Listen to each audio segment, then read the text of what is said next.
కావచ్చు, పట్టణ ప్రాంతాల్లో కావచ్చు ఎవరైనా ఆదరిస్తారండి? అంటే జగన్మోహన్ రెడ్డి పార్టీ ఆవిర్భావ దినోత్సవం గురించి తమరు చెప్పారు. ఏ విధంగా ప్రజలు వస్తారండి? ప్రజలు రారు. ప్రజలకు కావాల్సింది లా అండ్ ఆర్డర్ బాగుండాలి, ఒక సుస్థిరమైనటువంటి పరిపాలన అందించాలి. వాటితో పాటు రాష్ట్రాన్ని మరి సంక్షేమ పరంగా కావచ్చు, అదేవిధంగా అభివృద్ధి పరంగా ముందుకు తీసుకెళ్ళాలి. అదేది జరగలేదు కదా. వైకాపా ప్రభుత్వం అధికారంలో ఉన్నప్పుడు దాదాపు 12 లక్షల కోట్ల రూపాయలు అప్పులు తెచ్చారు. అదేమంటే నేను బటన్ నొక్కుతా, బటన్ నువ్వు నొక్కేది ఏంది? ఎవడైనా నొక్కుతాడండి, దాన్ని పోయి దానేం తీసుకొచ్చినా కానీ బటన్ నొక్కి వెళ్ళిపోతాడు. అది కాదు కదా. నిర్దిష్టమైనటువంటి ప్రణాళికలు వేయాలి. ఆంధ్రప్రదేశ్లో ఉన్నటువంటి విద్యా వ్యవస్థ ఏ విధంగా ఉంది, మౌలిక వసతులు ఏ విధంగా ఉన్నాయి, దానితో పాటు చదువుకున్న పిల్లలకు ఉపాధి అవకాశాలు ఏ విధంగా కల్పించాలి, అది కదా కావాల్సింది. కృష్ణా జిల్లాలో ఒక ప్రజాప్రతినిధి వైకాపా ప్రభుత్వం అధికారంలో ఉన్నప్పుడు ఇంటింటికి వాళ్ళు వెళ్ళి పాంప్లెట్లు పంచేటప్పుడు ఒక ఎమ్మెల్యేని ఒక యువకుడు అడిగాడు, ఏమండి మాకు ఉద్యోగాలు ఇస్తారంటే మీరేంటంటే ఉప్పు చేపలు అమ్ముకోండి, మటన్ మాటలు పెట్టుకోండి, చికెన్ మాటలు పెట్టుకోండి అంటున్నారు, నేను డిగ్రీ చదువుకున్నానండి, ఎట్టయితే మీకు ఓటు ఏమండి అని అంటే ఆ పిల్లవాడిని వచ్చినంత పని చేశాడు ఆ ప్రజాప్రతినిధి. మనం చాలాసార్లు డిస్కషన్లు కూడా చేసుకున్నాం.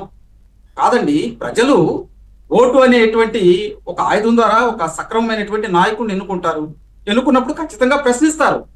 చాలా సందర్భాల్లో మీరు చూడొచ్చు, ఇందాక ప్రతిపక్షం లేదు కదండి అని అంటున్నారు. గౌరవ ముఖ్యమంత్రి గారు, గౌరవ డిప్యూటీ సీఎం గారు, అదేవిధంగా లోకేష్ గారు మరి అసెంబ్లీ సెషన్స్ లో జరిగినప్పుడు సమస్యలు ఇక్కడ ఉన్నటువంటి ఎమ్మెల్యేల చేత వాళ్ళ చేత అడిగిస్తున్నారు, మంత్రులు కొన్ని అడుగుతున్నారు. ఈ మధ్యకాలంలో చూడండి సోషల్ మీడియాలో ఏమన్నా పోస్టులు పెడుతుంటే మంత్రులు స్పందిస్తున్నారు. డిప్యూటీ సీఎం గారు సోషల్ మీడియాలో ఒక చిన్నపిల్లల పోస్ట్ పెట్టి పవన్ అన్న మాకు రోడ్ లేదన్నా అంటే వెంబడినే దాన్ని ఇనిషియేటివ్ గా తీసుకుని వాళ్ళకి రోడ్ వేశారు.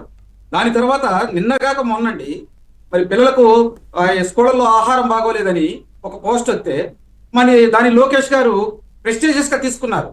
అసలు అక్కడ ఏం జరిగింది ఏంటి అనేది చెప్పి ఆ చిన్నపిల్లల్ని ఉద్దేశిస్తూ ఎక్సలెంట్ అమ్మా, మీరు పెట్టినటువంటి పోస్టు నన్ను క్షమించండి, లోపం జరిగితే ఖచ్చితంగా సరిదిద్దామన్నారు.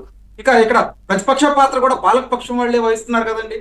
మీరు అది కాకుండా అప్పుడు జగన్మోహన్ రెడ్డి గారు ఉన్నప్పుడు ఇట్లాంటి పోస్టులు ఏమైనా పెడితే తీసి లోపలేసేవాళ్ళు. అలే వాళ్ళే లోపలేస్తారు కాదు సార్. ఆ కుటుంబం మొత్తాన్ని తీసుకెళ్లి పోలీస్ స్టేషన్ ముందర గేటు ముందర కూర్చోబెట్టేవాళ్ళు అండి. చాలా అంశాలు జరిగినాయి. ఓం ప్రతాప్ అనే యువకుడు పాపం మద్యం బాటలు అడిగినందుకే కదా నెక్స్ట్ రోజు చంపేశారు. కాదండి, అమర్నాథ్ గౌడ్ ప్రశ్నించినందుకే కదా అతని మీద పెట్రోల్ పోపించారు. ఎక్కడో ఉన్నటువంటి సత్తిపల్లిలో కోవిడ్ సమయంలో ఒక మైనారిటీ యువకుడు అయ్యా నేను మందులు తెచ్చుకుంటారు వెళ్తున్నాను, ఏంది నా మీద దాష్టికం అన్నందుకు అతను చంపేశారు పోలీసులు. రంగనాయకమ్మ గారు పోస్ట్ షేర్ చేస్తే తనను కూడా ఇబ్బంది పెట్టారు కదా. 69 ఏళ్ల బామ్మండి, ఆమె ఇంటికి వచ్చి తీసుకెళ్లి దేశద్రోహం కేసు పెట్టారు, రాజద్రోహం కేసు పెట్టారు ఆమె మీద. కాదండి, ఏబిఎన్ లాంటి ఛానల్స్ లో కొన్ని అంశాలు వేసినప్పుడు మీ మీద రాజద్రోహం కేసు పెట్టలేదా? జగన్మోహన్ రెడ్డికి ఎవరిని ఆయన ఉపేక్షించకుండా అందరి మీద దాష్టికాలు చేశారండి. కానీ ఈ రోజు కూటమి ప్రభుత్వం అధికారంలోకి వచ్చిన తర్వాత ప్రజలు స్వేచ్ఛగా ఊపిరి పీల్చుకుంటున్నారు. గ్రామీణ ప్రాంతాల నుంచి పట్టణ ప్రాంతాల దాకా ఏమైనా సమస్య ఇస్తే ఆ సమస్యలు ఎమ్మెల్యేలకు చెబుతున్నారు. కాదండి, ఇప్పుడు గౌరవ ముఖ్యమంత్రి గారు ప్రజావేదికని ఒక వేదిక పెట్టేసి చిన్నపిల్లల దగ్గరికి వెళ్ళి అరే డ్రగ్స్ వద్దు బ్రో అని అటువంటి నినాదాలు చేస్తూ మీరు బాగా చదువుకోవాలని చెప్పి ఆ తల్లిదండ్రులు మైకులు ఇస్తుంటే వాళ్ళు ఆనందం వ్యక్తం చేస్తూ చాలా ఆనందపడుతున్నారు. పవన్ కళ్యాణ్ గారు గ్రామీణ ప్రాంతాల్లో కొండ ప్రాంతాల్లో ఉన్నటువంటి గిరిజనుల దగ్గరికి వెళ్తున్నారు. అక్క మీకు ఏం చేయాలో చెప్పండి, మీ తమ్ముడు వచ్చాడని చెప్పి అడుగుతున్నారు. పవన్ కళ్యాణ్ గారు మరి యూనివర్సిటీలో ఉన్నటువంటి చదువుకునే పిల్లల దగ్గరికి, కాలేజీ పిల్లల దగ్గరికి వెళ్తున్నారు. అమ్మ చెల్లి తమ్ముడు మీరు బాగా చదువుకుంటారా, మీ వెనక నేను అన్నాను, మీకేం కావాలన్నా కూటమి ప్రభుత్వం చేసిందని ఆయన చెబుతున్నారు. దీంతో పాటు బీజేపీ సహాయ సహకారాలు తీసుకొని మరి గ్లోబల్ ఇండస్ట్రీస్ రాష్ట్రానికి తీసుకురావడానికి వాళ్ళు ఆఫీసులు ఖర్చు పడుతున్నారు. మరి మీరు చూడొచ్చు విశాఖపట్నంలో ఎన్నోసార్లు సమ్మిట్లు పెట్టారు. దాంతో పాటు ఏదైతే ఈ రాష్ట్రానికి కావాల్సినటువంటి మౌలిక వస్తువులు 30,000 కిలోమీటర్ల రోడ్లు వేసామండి మేము. దాంతో పాటు రాష్ట్రంలో ఉన్నటువంటి ప్రతి కుటుంబానికి అర్హులైనటువంటి వాళ్ళకి సంక్షేమ పథకాలు ఇస్తున్నాం. మరి సామాజిక పెన్షన్లు నెలకి 3,000 రూపాయలండి. 3,000 రూపాయలు మామూలు విషయం కాదు కదా. 3,000 నుంచి 4,000 చేసాం.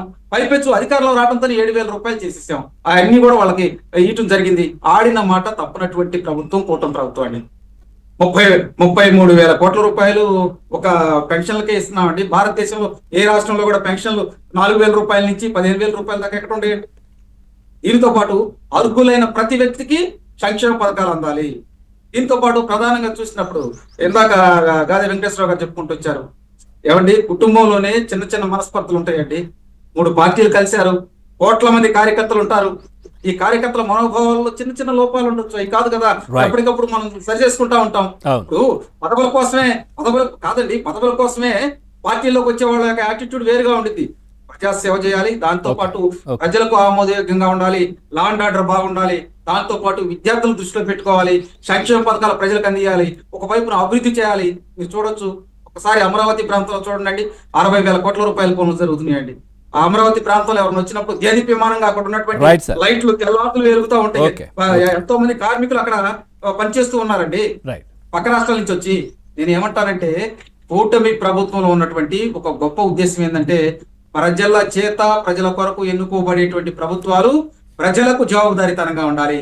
మేము కూటమి ప్రభుత్వం గురించి చేసే పని అయితే అసెంబ్లీలో కావచ్చు, మండలిలో కావచ్చు, ఏమైనా విషయాలు వచ్చే దానికి జవాబుదారీతనంగా అందరూ కూడా ముక్తకంఠంతో సమాధానం చెబుతూ ఉన్నారు. పయ్యావుల కేశవ్ గారు చూడొచ్చు, అచ్చెన్నాయుడు గారు, ఆయన ఏ విధంగా రైతులకి ఈ రాష్ట్ర ప్రభుత్వం వచ్చిన తర్వాత ఉపయోగపడుతుంది, ఈ రాష్ట్ర ప్రభుత్వం తీసుకునే అంటే నేనేమంటానంటే, నేను కంక్లూడ్ చేస్తానండి, ఎవరైనా కానీ ప్రభుత్వం యొక్క ఆలోచన విధానం